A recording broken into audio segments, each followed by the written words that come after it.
Let's get started. Thank you all for coming for our October Crucial Conversations. As you guys all know, October is Domestic Violence Awareness Month.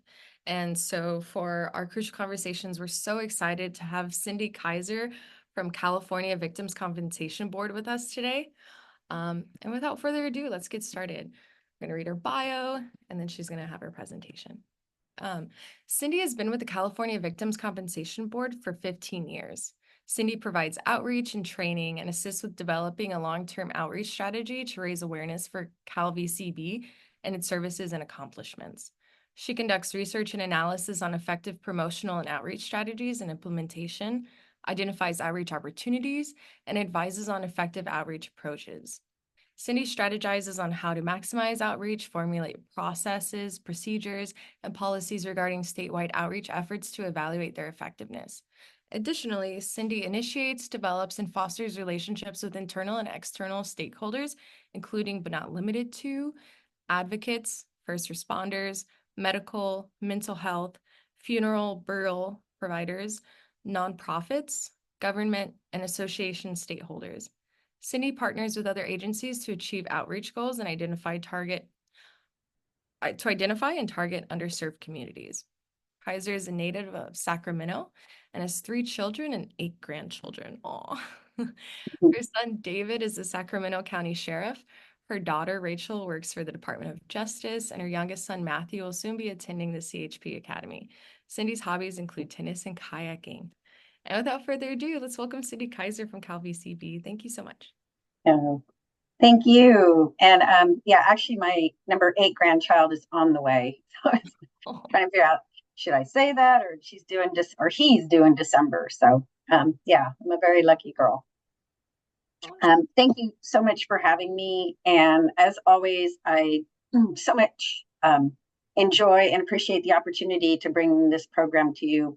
I know, as a couple of you know, it is an amazing program. It's a great resource for you. And so again, excited to be here and get this message across. Let me see if this will let me advance. There we go. So what I like to talk about is who's eligible for the program, because there are occasions where we have to deny somebody who applies with the program, and I'll give you a couple of reasons of why that might be.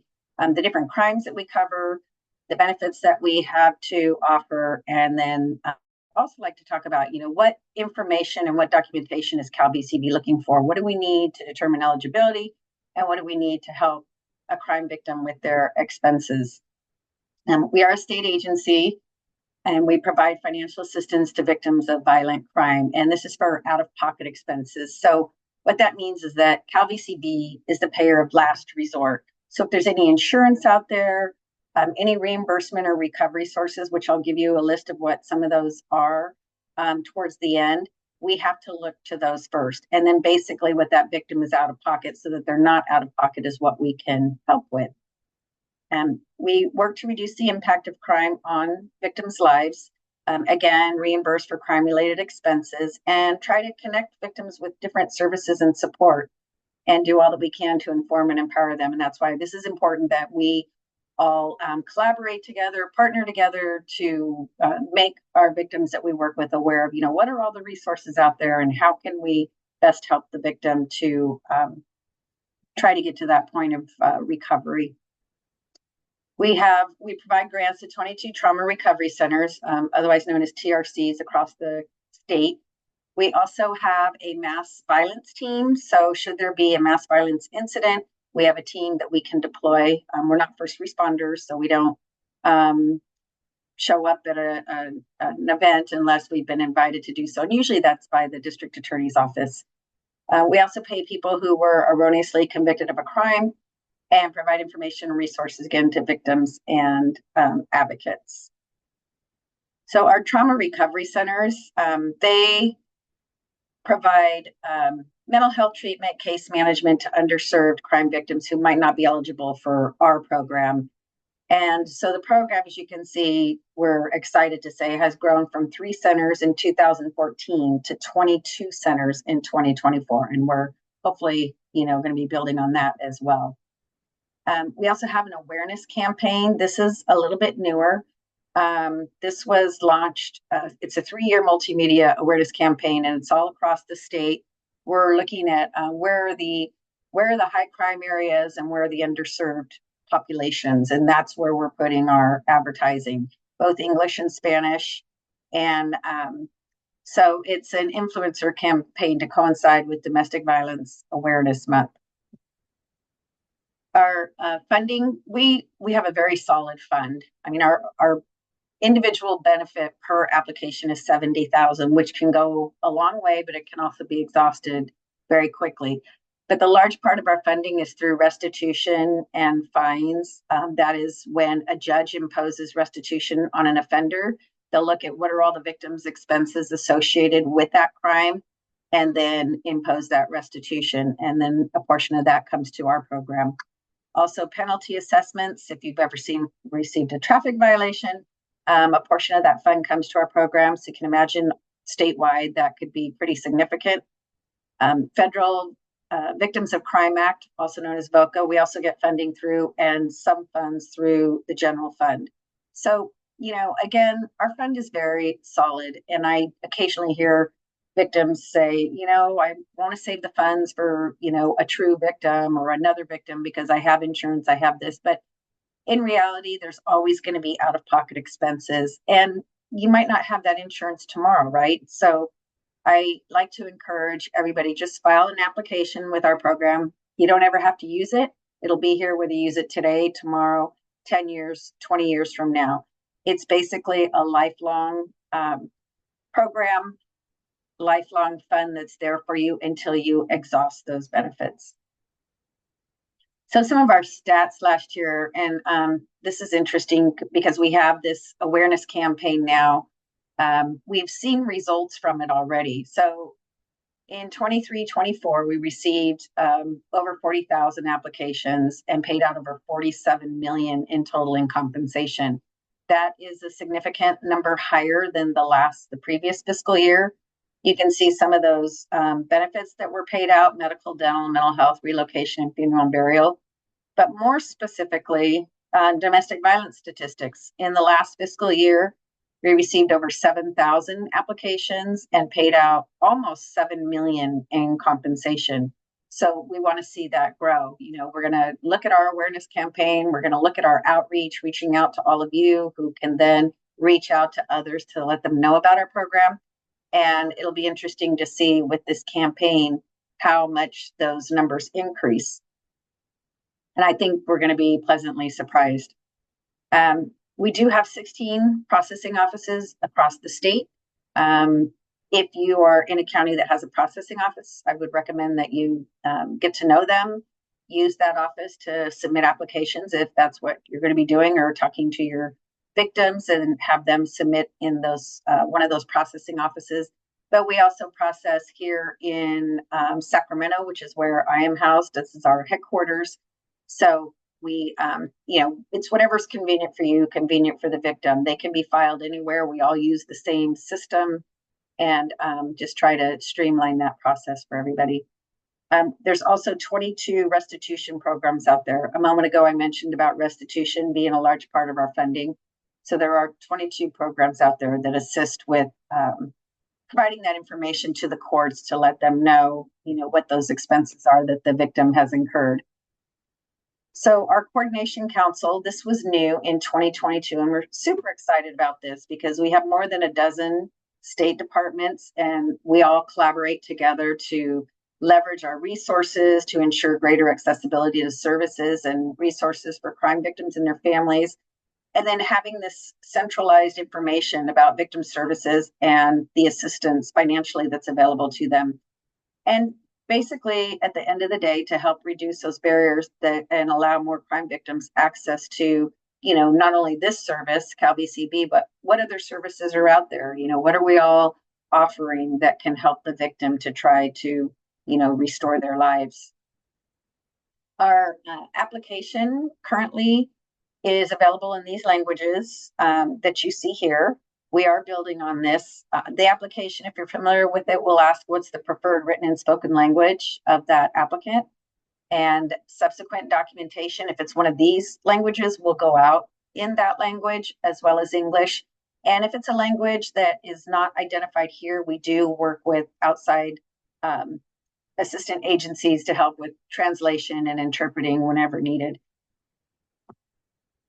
The authorized representative. So this is also a section on our application. If you choose to actually represent a victim, and anybody can represent a victim, except for, as you see at the bottom there, a licensed medical or mental health provider who's providing treatment to that applicant. Anybody can represent.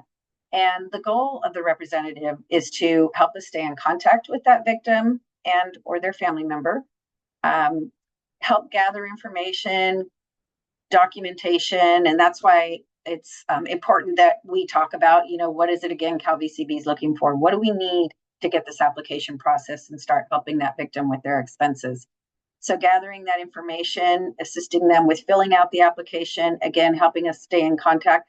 Because a lot of times, especially we know domestic violence victims, they move around a lot, right? They change their phone number, sometimes an email. So the more information we have, the better, so that we can, stay in contact with them. We're constantly sending out correspondence from the minute we get that application, and we want to make sure they're getting it, especially because if we're looking for additional information or documentation to determine their eligibility or help pay an expense, we want to make sure that they're receiving that request so that we can move forward with the processing. I mentioned our overall application is 70,000. That's per application. So any applicant looking for benefits with our program will fill out their own application, whether it's the direct victim or a derivative victim. And what I mean by that is, and this is the great thing about California, not only do we help the victim, but we also help their family members because it affects the whole family, right? Not just the victim, affects the whole household. So everybody will always file their own application. We look at their expenses. Are they directly related to the crime? And again, not reimbursed by any other source, which I'll identify later. And then we also look at, are they on any kind of restricted status, which would also include a sex offender. And doesn't mean we can't help them today. We still want to take their application. We can still make them eligible. They can be victimized just like anybody else. We just cannot, and this is by law, pay them for any of their expenses, reimbursements, or directly to a provider as long as they're on that status. So we want them to apply because we do have a filing period, which I'll talk about in just a moment, so that they don't miss that deadline. And then when that status expires or terminates, we can start assisting them from that point forward. So we want to get the application in so they don't miss that deadline, and then we can assist them again when that status expires. Typically, we don't cover property loss unless it's something that's medically necessary, as you can see some of those examples here. And this is if this equipment was either necessary as a result of the crime or was damaged or lost during the commission of the crime. I will say that it has been known with domestic violence victims that we have covered cell phones, even though that's not a medically related equipment, but it is a lifeline for victims, right? So if it's known that during the incident, the perpetrator took it, damaged it, whatever, the victim no longer has access to it, we have been known to replace them. So that's going to be on a case-by-case basis. We just need to know, what happened and have that information verified. I mentioned our direct victim versus a derivative victim. Our direct victim is going to be the individual who sustains either a physical injury, a threat of physical injury, emotional injury, or is deceased as a result of a crime. So in other words, if we have a victim apply with our program and they're a victim of a home invasion, but they weren't home, or a stolen bicycle and they weren't near the bicycle, so no physical injury, no threat of physical injury, that's not going to be a qualifying crime for our program. The derivative victim I mentioned, great thing about California, every state in the country has a compensation program. California was actually the first. We were created back in 1965. So next year we're excited. Watch for all of the hype on celebrating 60 years with our program. But we, as I mentioned, cover family members. And not only family members. So let's start with the immediate family member. We do cover parents, grandparents, children, grandchildren, and siblings and spouse and domestic partner. That's your immediate family member course. So if we have a direct victim who's victimized, those family members can also fill out an application and receive some services or benefits. Another family member who actually witnessed the crime could also receive benefits, and that would be like maybe a cousin or an aunt or an uncle, or even a fiance is included in that, or someone living in the household. I mentioned crime doesn't only affect the victim, but also the family, but it also affects a household. So that could include a roommate. If someone is living in living with a victim at the time of the crime, could also be eligible. And then we cover minor witnesses. A minor witness is a minor who sees or hears a violent crime. They're in close proximity, so they're not related directly to the victim, but they are a minor who is in close proximity. And that can also make one eligible as a derivative victim.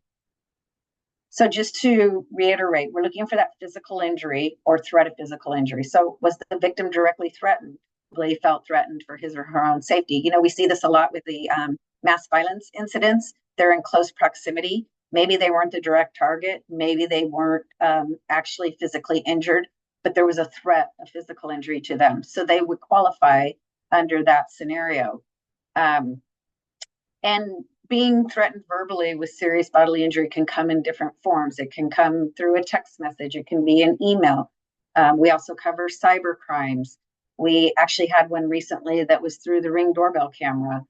They were able to capture that the perpetrator was physically, was threatening that homeowner with physical harm. And then emotional injury in some of our crimes alone is sufficient. And again, if someone is deceased as a result of a crime. So our requirements, timeliness, right now, it's currently within 7 years of the date of the incident or discovering an injury or death. So we're looking for an application from 7 years from the date of the incident or discovery. And what that means is that, let's say we had an individual go missing 20, 30, 40 years ago. Today, they find the remains. They determine that victim's a victim of a homicide. It'd be 7 years from the date of that discovery. All minors have until their 28th birthday. Again, I encourage everyone to get an application in. I often hear, well, the minor was only 1 year old. They can't really at this age benefit from counseling. But get the application in because they can use it, like I said, today, tomorrow. Maybe let's say they turn 29, something triggers that trauma. This program will be here for them. It'll be whatever benefits were in place at the time that they filed the application, because our benefits change. We usually, as years go on, we enhance the benefits, right? If you've been around, and I know, Pamela, you have, not too long ago, our maximum benefit was $63,000. Now it's 70. For residency, we do look at that. So basically, anybody that's victimized in California can be eligible for our program. Doesn't matter where they live, doesn't matter where they reside. If they're victimized here in California, they can be eligible. If they're a California resident at the time of the crime and they're victimized anywhere outside of California, doesn't matter what state or territory, they can also be eligible for California's program.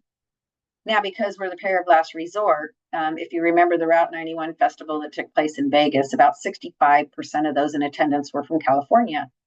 And so we did require that they apply with Nevada's program, but they can also apply with California's program because they were a resident at the time of the crime. And we also look at active duty military. If they're active duty military stationed in California, we consider them a permanent resident. This is an example of some of our crimes, but not to name all of them, but we do cover some vehicle crimes. You can see driving under the influence, hit and run, if someone's evading law enforcement and in doing so injures somebody. Those are all qualifying crimes. Domestic violence, sexual assault. So again, not to name all of them. And remember, we're looking for that physical injury, threat of physical injury, emotional injury, or if someone is a victim of a homicide. Domestic violence. Yes, this is Domestic Violence Awareness Month, a big month for all of us working with domestic violence victims. we see a large percentage of our applications are domestic violence related. For various reasons, victims don't always report the crime to law enforcement. So let me start off by saying that is not a requirement for our program. And that's for any of the crimes: domestic violence, sexual assault, a vehicle crime, does not have to be reported to law enforcement. There are other ways for us to substantiate that a crime occurred. We're not like a court of law where it has to be beyond a reasonable doubt. We're just looking for that 51% preponderance of evidence that a crime occurred. So for domestic violence, a report on official letterhead from a battered women's program could be sufficient. Um, Medical records that document injuries consistent with domestic violence, not necessarily by themselves, but with other documentation, could be considered. Mental health records, restraining orders, and on the restraining orders, I think most of them, there is a section that asks whether or not the perpetrator should be enrolled in a batterers program, and that's where the judge will determine that. This is all documentation that we can look at to accept to substantiate a crime of domestic violence. So just keep that in mind. I like to reiterate that because I still to this day occasionally hear, well, they didn't report it to law enforcement, so I don't think they'll be eligible with your program. Again, not a requirement. I'm going to touch a little bit on sexual assault and trafficking because sometimes those are all intertwined, right? Sexual assault is a broad term that refers to a multitude of crimes that you can see here. And I did put this PowerPoint together in a handout format, which you'll be getting if you haven't already. So you'll have all of this information available to you. Again, a crime report, if there is one, if it was reported to law enforcement, mental health records could be sufficient. Documentation from a sexual assault counselor, your Title IX campus report, again, a restraining order. The last bullet you see, this is important because this, when legislation was passed for our program to be able to allow documentation from a credible witness to substantiate a crime of sexual assault, that was huge, right? Removed a lot of barriers for sexual assault victims that otherwise we couldn't substantiate the crime. Sexual assault victims, sometimes they don't go to law enforcement. They don't seek medical treatment. They don't even seek therapy. So how do we identify they're a victim of sexual assault? Maybe they went to their best friend. Maybe they went to their instructor. Maybe they went to their pastor, disclosed what happened. If we have documentation from that individual identifying what happened, when, where, perpetrator, if known, that documentation by itself could be acceptable. So again, as you can imagine, that removed a lot of barriers for sexual assault victims. So that was nice to see that get passed. There's something else I was going to add to that, and I totally lost my train of thought, but it'll come back to me. Trafficking, again, these are sometimes all intertwined. Trafficking can come in different forms, and that's when victims are subjected to force, fraud, or coercion. Sex trafficking and labor trafficking, CalVCB, helps the victims of those types of crimes. Documentation, crime report, if there is one. Mental health records, affidavit from a human trafficking caseworker attesting to the fact that that victim is a victim of trafficking could also be sufficient. I just want to mention a couple things about trafficking victims. One, you see here, one of the bullets is tattoo removal. All of these benefits that you see here, and we'll talk about the benefits in just a couple of minutes, but are available to all of the victims that apply with our program. It just depends on what verification they have and, the need for them. But tattoo removal works specific to human trafficking. It could also work, be a benefit for domestic violence victims or sexual assault victims. And this is when the perpetrator brands their victim. So one of the cases we had, the perpetrator actually branded his name across the victim's forehead. You can imagine how traumatic. CalVCB can pay whatever cosmetically the costs are, up to $70,000 to have that tattoo removed. Or if they have a tattoo somewhere where they just want to have it redesigned, we can pay for the cost of that as well. And that's any form of branding. That could be tattoo, cutting, burning. So that's an area where CalVCB can assist. This, again, falls under our medical benefit. but we also cover wage loss for trafficking victims. We cover wage loss for other victims who are unable to work as a result of their physical injury. So someone had a job that they were doing and now they can't because of an injury that they sustained during the crime. We'll help pay for wage losses, but there's a lot of verification that has to go with that. We have to reach out to their employer, get tax records, we need a disability statement, and we need them to apply for disability if it's after so many days.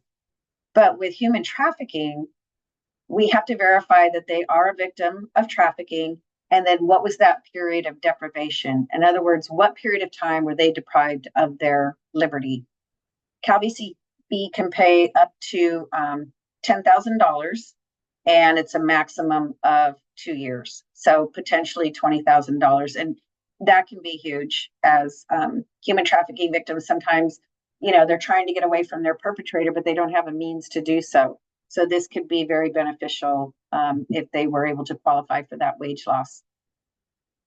We do look at cooperation with law enforcement, cooperation with our program, and then we look at involvement, and I'll talk about that in just a second. But cooperation, because a large part of our funding, as we talked about, is out through restitution. So identifying that perpetrator, apprehension, conviction is important so that restitution, but it's not a requirement for eligibility.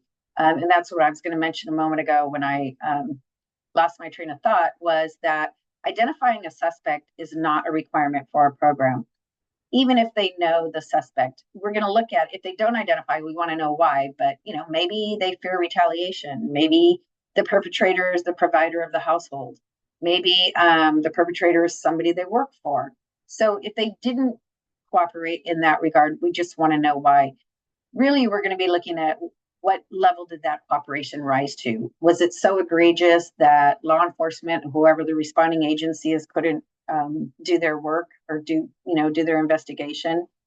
And for domestic violence victims, there was a period of time where either the victim themselves would call law enforcement, or maybe a neighbor, because things were escalating.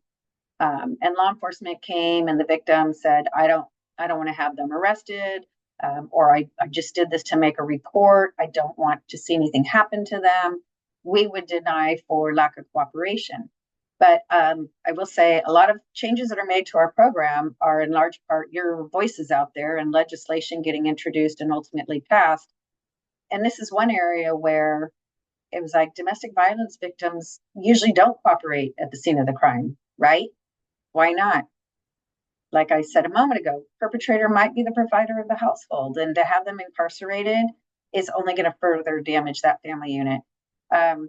Maybe they're afraid of retaliation. Maybe the children are present, and that's dad or mom, and they don't want to have them arrested in front of the children. So there's a lot of reasons, and our program can no longer deny eligibility based on that conduct at the scene of the crime. We do look to see that they eventually cooperate, but even then, if they don't, we just want to know why. Was it reasonable? Involvement, we also look at what was the victim doing leading up to the point where they were victimized. Were they being aggressive? Did they initiate the crime? Were they provoking the suspect into initiating the crime? Was it a reasonably foreseeable consequence that by their actions they would be victimized? So we're looking at all of this. We don't go looking for it, but if we have documentation that raises a red flag, we'll have to question it. And sometimes we'll reach out to law enforcement if that's the report that we're utilizing and say, hey, what level did this rise to? And the ones that are the first responders out there. Or was a crime being committed by the victim at the time that they were victimized that could be charged as a felony? We also look at that. So here are some of our benefits, not to name all of them, but you will also, if you haven't already, be receiving our benefit reference guide. You can find this on our website. It's a great resource for you to have because it identifies all of our benefits, who's eligible, whether it's the direct victim or the derivative victim, what are the requirements for that benefit, and what's the cap. Because even though our overall benefit is $70,000, we do have caps within the benefits. So for example, medical does go up to the full 70, but funeral and burial caps at $12,818. Mental health services cap at $10,000. As I mentioned, this is a lifelong benefit, so it'll last until they exhaust their benefits. I actually had an advocate that I was working with up north, and she's in, I don't know, late 30s, early 40s, and her father was a victim of a drunk driver. Her brother was in the vehicle. Her father was killed. Her brother she takes care of to this day. And she said, I wonder if I have an application with your program. Sure enough, she did. And she got very emotional, as you can imagine, because now she has benefit of our program. Even though it's 30, 40 years later, she has benefit of our program. Whatever benefits were in place at the time that application was filed, she can utilize today until those benefits are exhausted. So please always just get the application in. They don't ever have to use the program, but it'll be here for them if they need to. Because we're the payer of last resort, we do have to consider these other reimbursement sources, GoFundMe being one of them. We don't go looking for them. If we're made aware, we have to consider it, but they're typically not in conflict unless the victim actually receives funds that are specific to a benefit that we have. So let's say somebody sets up a GoFundMe account. They say this is for Jane Doe's funeral and burial. The family gets $5,000. Then they apply with our program for funeral and burial. That 12,818 that we or will be offset by that 5,000. So if you know someone's going to be putting together a GoFundMe, just have them make it very general, because we know there's expenses outside of just funeral and burial. A family incurs a lot of other expenses, especially if there's, a big family or children or a spouse or domestic partner involved. There can be a lot of expenses outside of that. So touching on a couple of our benefits, one is complementary and alternative medicines.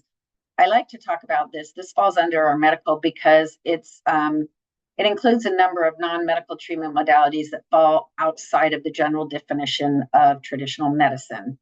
So there are complementary medicines that refer to different types of healing practices and products that work either in conjunction with traditional medicines or as a substitute for traditional medicine. So some of those you can see here: chiropractic treatment, holistic medicine, but this is just to name a few. We also cover equine therapy. We cover art therapy.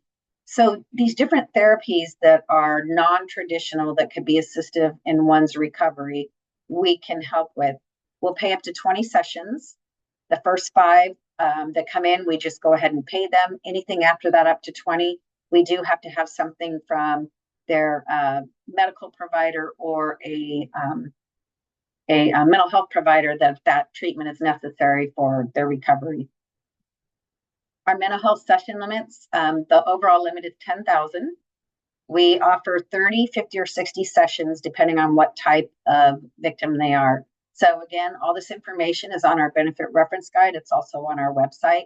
I would love to see you print that out and keep it with you. I keep mine with me all the time because I, constantly out there on the road, traveling and training, running into different scenarios. And it's just a great resource to have to refer back to. We cover funeral and burial. I know you work specifically with domestic violence victims, but there are occasions, unfortunately, that you will be faced possibly with a scenario such as this. This is a huge benefit for a family member who's just lost a loved one, and then all of a sudden, oh my gosh, what are the costs to bury that loved one or to whatever services they're going to be provided? There's so many different cultures out there. There could be so many different types of services. So whatever the service is for that particular culture and the expenses associated with it, most likely we can cover. You can see here a multitude of those: burial vault, casket, urn, flowers, photography. If they want to have a celebration of life at a restaurant, because maybe that was the victim's favorite restaurant, or maybe that's a, location for people to gather that's central, we can pay for the food, the linens, the setup. We can pay for all of that. We just can't pay for alcohol. We can pay to transport a body if the service needs to take place elsewhere. Or remember, we talked about a California resident. If they're victimized outside of California, they can apply with our program. We can transport that body back here for those services, as well as one person to accompany that body.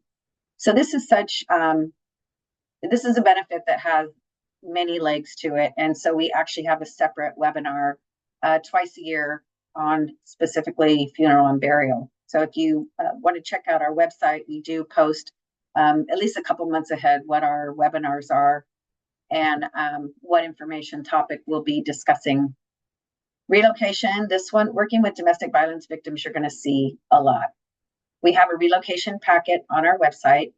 If they mark it on the application, we'll mail one out to them, but they might want to start getting work, start working on this sooner because there are pieces to it that we must have. We have to have a complete package.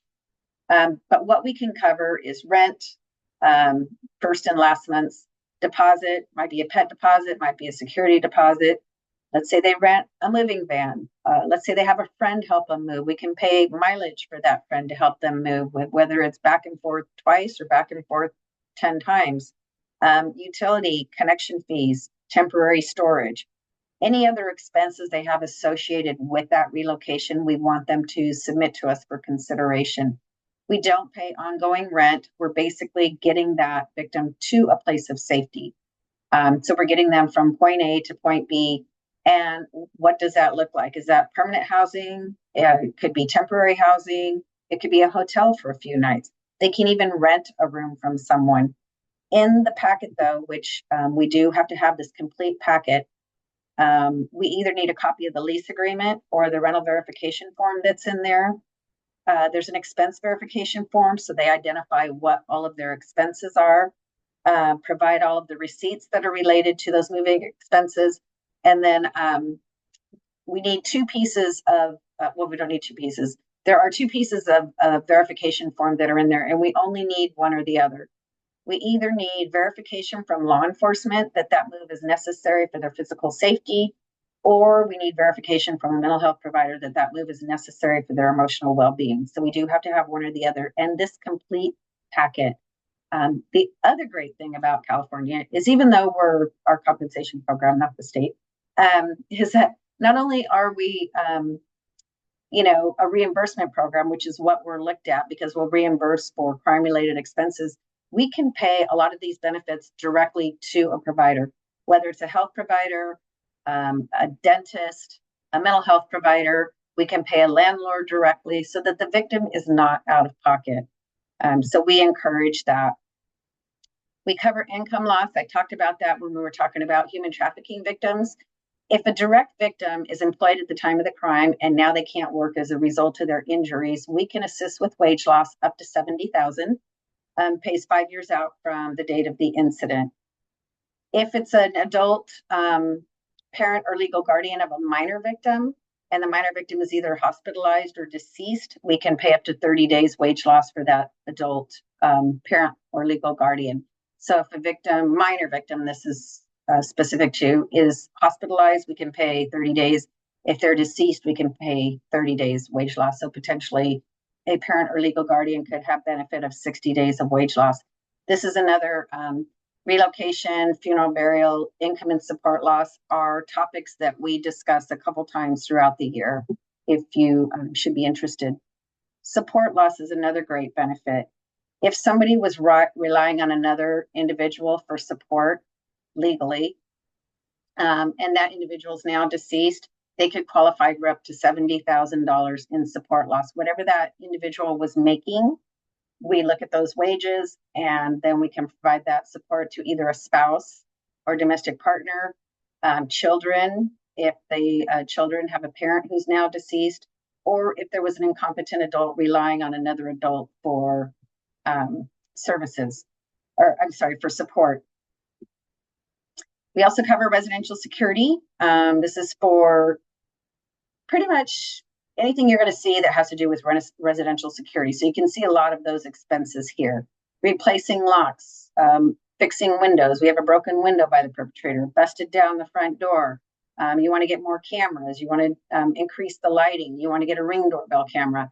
I always encourage, and with any of our benefits, if they're not sure it's something we're going to cover, call our customer service line and they'll let you know, because we don't want somebody incurring a cost that they think is going to be reimbursed and then we're not able to do so. And those are decisions we make. We have statutes and regulations that we have to follow that tell us, how we determine eligibility and what expenses we can and can't pay.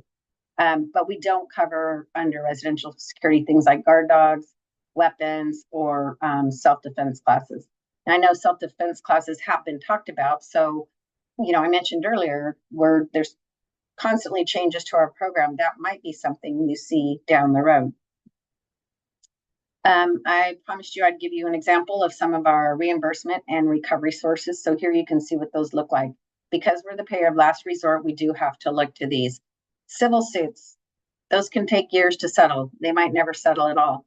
Doesn't mean we can't help the victim today or their family. It just means that if and when that suit settles, they're going to be reimbursing the program for whatever we paid out. So let's say we paid out $20,000 in medical bills. 2 years later, the civil suit settles. That's directly related to the crime. And obviously we see that a lot with vehicle crimes, right? Suit settles, they get 100,000, they have to pay 20,000 back for those medical benefits that we paid out to them. So we work closely with the attorney so that that's all taken into consideration before, at the time that suit settles. But that's why it's important to know if they are filing a suit, because if we don't know and we find out later, they're going to be responsible for paying the program back, and they might not have the funds because they utilized them for other things. So these are all the different reimbursement and recovery sources that we look to. So a couple of different ways to apply with our program. We added the online application, which we're really excited about. It's been around for a couple of years now, but go on our website, create an account. Now the victim has a portal where they can upload documents. They can communicate with us through the portal. They can check the status of their application. And so it's a great way to apply, but we also realize not everybody has the internet. Maybe they're not comfortable with it. So we still accept a paper application. They can download one off the website. They can call customer service. We'll mail one to them, or they can work with an advocate in their area and mail or fax it into us. They will have to call customer service to get updates, and it's a different form of submitting documentation and communicating with us. So it's not right through that portal unless they set it up that way. Anytime a victim appeals, they do have the right to, anytime I'm looking at my time, I'm looking at my slides, I apologize. Anytime we deny eligibility or an expense, they have the right to appeal. It's 45 days. That's a hard set date. So if you are working with victims and you want to help them with that appeal, the letter will go out denying and what the government code is as to why it's being denied, the eligibility or an expense. And then that appeal form, which also goes along with it, they'll need to complete and submit back in within that 45 days. I mentioned our webinars. I apologize, I didn't change the date on this one. I just did it yesterday, as you can see. This is our monthly webinars are usually the third Tuesday of every month from 1 to 3. Our next one will be, I think it's November 19th. And the topics do change. We do the overview like you're hearing today, but a little more in depth. We do that several times throughout the year, and then more specific topics throughout the year as well. So you can go right onto our website. We have the topics, the dates, and you can register right there. We really want to help you help us spread the word. So we have social media toolkits, anything you need that we can help you with. It's content that you can share across social media platforms to inform people about our program. It includes materials for specific observances, such as Domestic Violence Awareness Month, and participate in or host CalVCB Victim Center donation drives. We have a drive going now for Domestic Violence Awareness Month with the hygiene supply that I think each year it varies, but this year it's going to be going to my sister's house.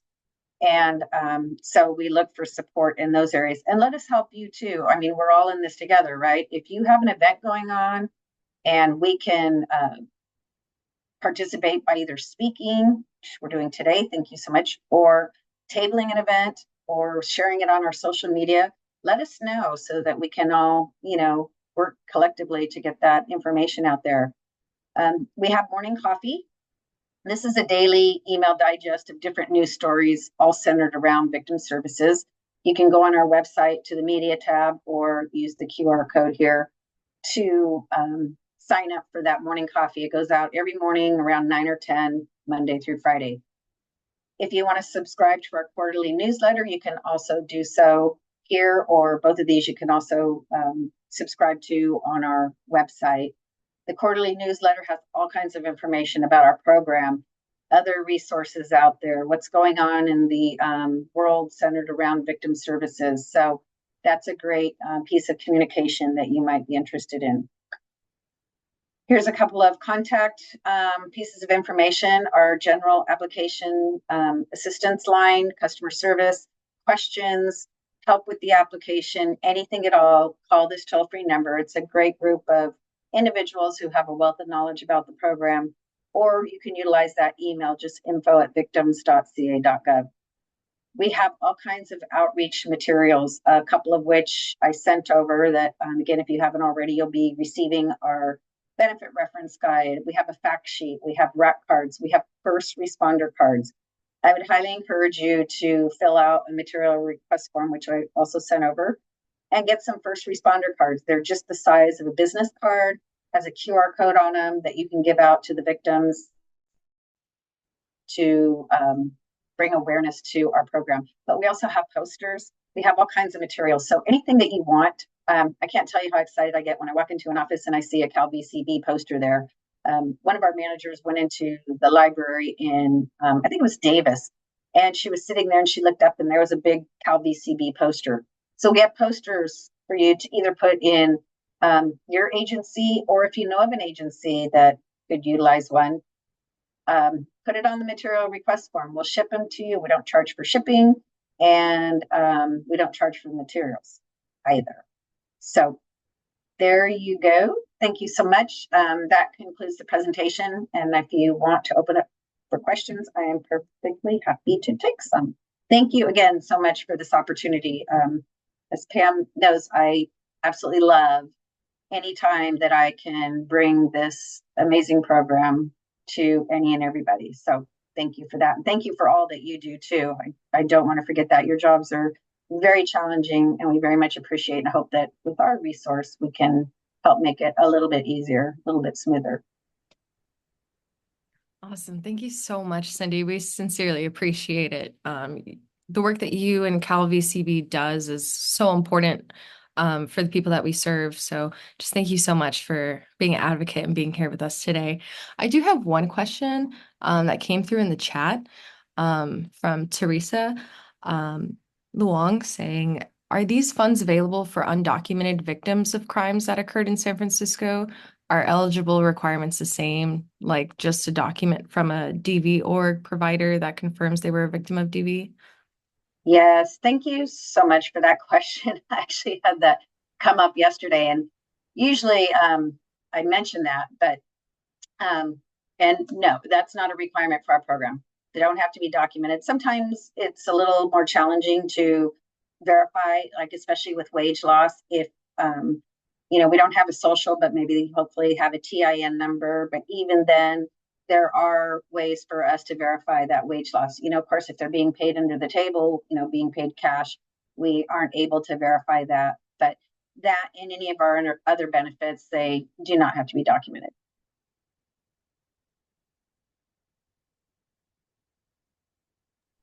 Gotcha. Awesome. I have another question in the chat from Teddy saying, what qualifies as emotional injury? So emotional injury, and what's interesting about that one is until recently it was specific to sexual assault, where emotional injury alone was sufficient to substantiate an injury. Mental health records usually is probably the most that we see come across. The mental health therapist will identify that there is an emotional injury, but whatever form that might come in, they're all going to be on a case-by-case basis, just whatever documentation to support that we'll take a look at. But I would say probably mostly through a therapist that they're seeing. So if they're not seeing a therapist, encourage them to do so, and then we can work with that therapist. I mentioned about our program being able to pay directly to a provider. So medical and mental health, we do pay at a reduced rate. So it's best to have a provider work with our program directly rather than the victim pay out of pocket and then look for reimbursement, because that provider, once they get paid, they're accepting that rate. Where if the victim pays out of pocket and submits those receipts to us, they're only going to get reimbursed at that reduced rate. So if you can, have the provider bill us directly in those cases so that that victim then again is not out of pocket at all.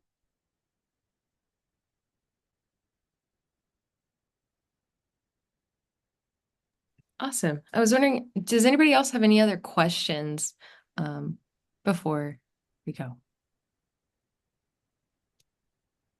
I do have a question for myself. I'm just kind of wondering, like, how long is the process from application to, um, the getting hearing from you guys? Expenses. So right now our process is running 39, 40 days. That could be a lot sooner. When I mentioned about talking about, what information and documentation does CalVCB need to process this application, the more complete the application is and the more of the documentation we have, and the sooner we can start sending out our verification. So let's say they want wage loss, but they didn't fill out the employer information on the application. That's going to cause a delay. So the more information we have, we can start getting that verification. It can be done sooner. We do have an emergency award that by law has to be processed within 30 days. And I will say, like funeral and burial, obviously a very immediate need. Relocation could be a very immediate need, but we have to have documentation to be able to, process and make those, help with those expenses. If they submit under an emergency award, you mark that on the application. For relocation, that can be, and funeral and burial, those can usually be paid sooner, even if we don't maybe have a crime report, because law allows us to go ahead and do so. Because that can be, especially, you're getting either documentation from law enforcement that, hey, this move is necessary for their safety, or the provider, this move is necessary for their emotional well-being. We want to make sure that we take quick action on those. Gotcha. Thank you. Mm-hmm. I have a couple more questions in the chat. Teddy asked, does it require a police report if it's DV? No. Yeah.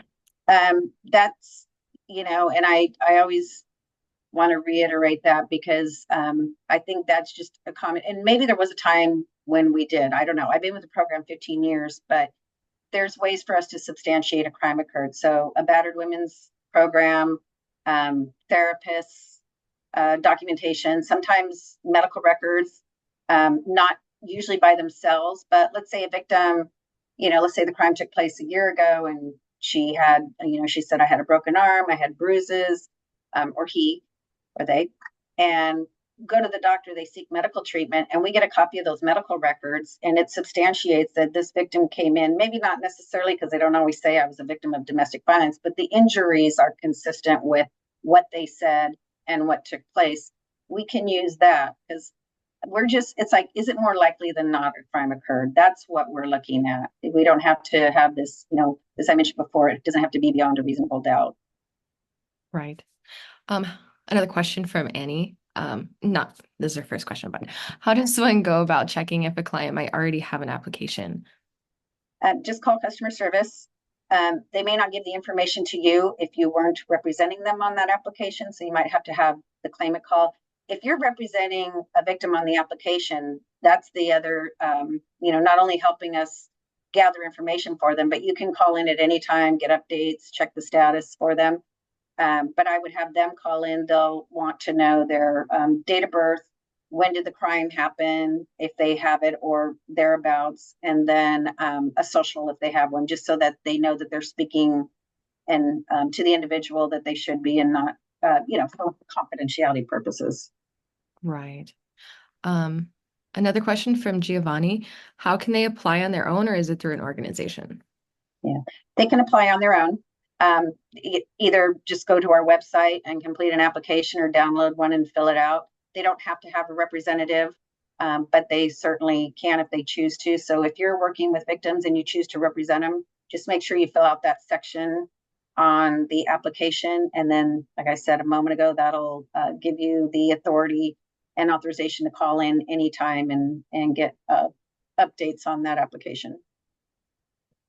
Gotcha. I have one last question from Yves Langston. He asks, can we reach out to you directly if we have any follow-up questions? Yes, I will.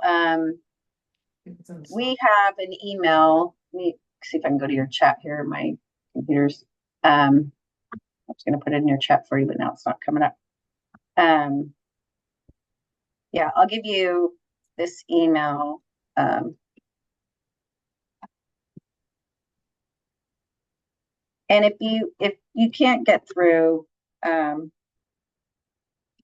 you can just call customer service um, and have them transfer you to me, and I can help you with whatever you need or direct you in the area. Are you all in the same county? Are you all in San Francisco? Or are you spread out? It should be the San Francisco area. Okay. So Area. you do have, San Francisco does have a processing office there. I would reach out to them, or I can put them in touch with you, or you guys connect you together, and you can submit applications directly to that office. And just, I always encourage build relationships with them so that if you do have questions, you can just reach out to them directly too. That you're lucky that way because not every county has a processing office. So, Right. yeah, Thank you so much, Cindy. We sincerely appreciate you coming out and giving us all this information about how we can best support, the people around us. So thank you so much for taking the thank time you. today. And thank you everyone who's in this chat, in this meeting with us right now. Thank you so much for learning more about information and how you can do your part as well. So I will let everyone go back into their day, not to take up too much of their time, but thank you guys all so much and look forward to seeing you guys next month. Thank Great. you. Thank you very much. Take care.